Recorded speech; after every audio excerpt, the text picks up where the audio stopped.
So I just came out of a meeting with a client, and we were talking a lot about how do I transform my relationship to be more strategic, right? And so we spent a lot of time at Upper Edge, obviously focusing on how to transform the contractual relationships and giving guidance on how to build stronger relationships at the top level, at the lower levels. We spent a lot of time on this, right? We're not just giving benchmarks, we're not just tactical practitioners, although we certainly do that.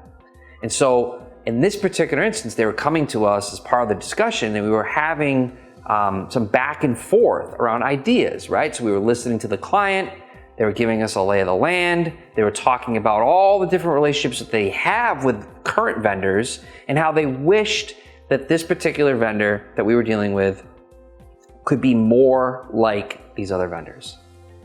And so in thinking through this, it became simple, right? Beyond all the things you have to, other things you have to do, right? That I've covered in many other videos and podcasts and blogs and content before. I'm not gonna focus on that because it's really simple. If you are an enterprise and you have strategic relationships that you feel really good about with other vendors, like let's say Salesforce, and you're in a meeting with a cloud vendor that's maybe on the up, right? So maybe it could be a Zendesk or a Slack or a Zoom or even a ServiceNow. And you're having that discussion and they want to be more strategic with you, which often means adopting more products. It often means expanding your portfolio, trying to get mind share with executives so that there can be buy-in, and that's great. But if you're sitting there and looking at them and saying, listen, we've given you this opportunity, we've already started to adopt, we actually have a problem with how our relationship is. And if you want the blueprint, cloud vendor trying to get more business with me, here it is. Take out your phone, Google our company name and Salesforce. Look at what you find.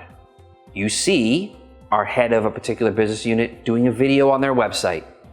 You see perhaps our name being referenced on an earnings call.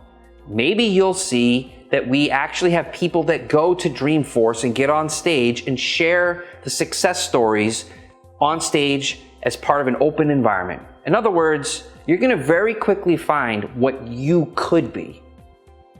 You're gonna get the answer. That is available to you because we have a willingness to do those things for our strategic vendors.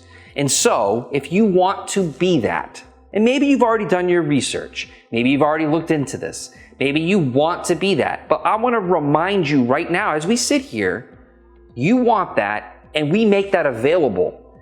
But, this is the key, we don't just give that.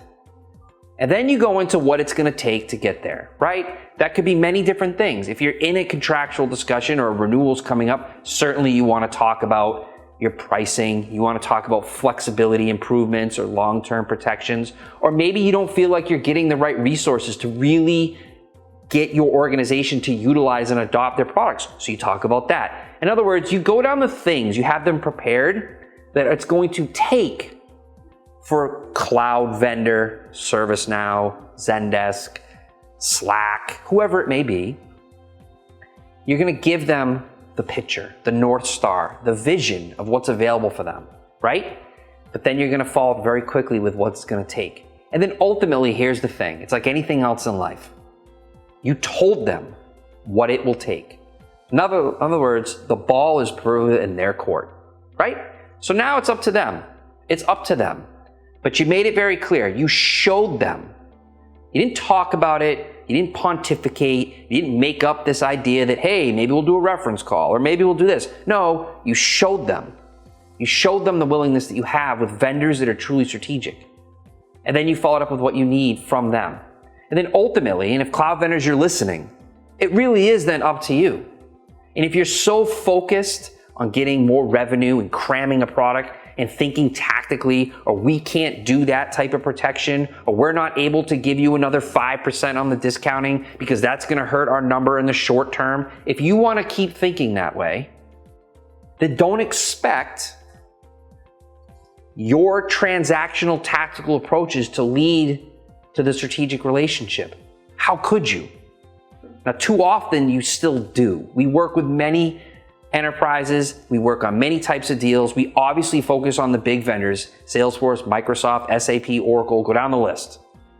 We work with organizations as they approach with Ultimate Software or BMC Remedy or NetSuite or all of these other ones. Things I covered in, a lot of the Head in the Clouds posts that I make, right? They're real. They're getting penetration and they're sitting there coming and saying, why can't we have more? Well, show them. Show them in the moment. Everyone has cell phones. Tell them to pull it up. Tell them to Google it. Put it in front of them. Let them leave with the understanding of what could be, but also let them leave with the understanding of what it's going to take. And so again, strategic relationships. If you have them, show them.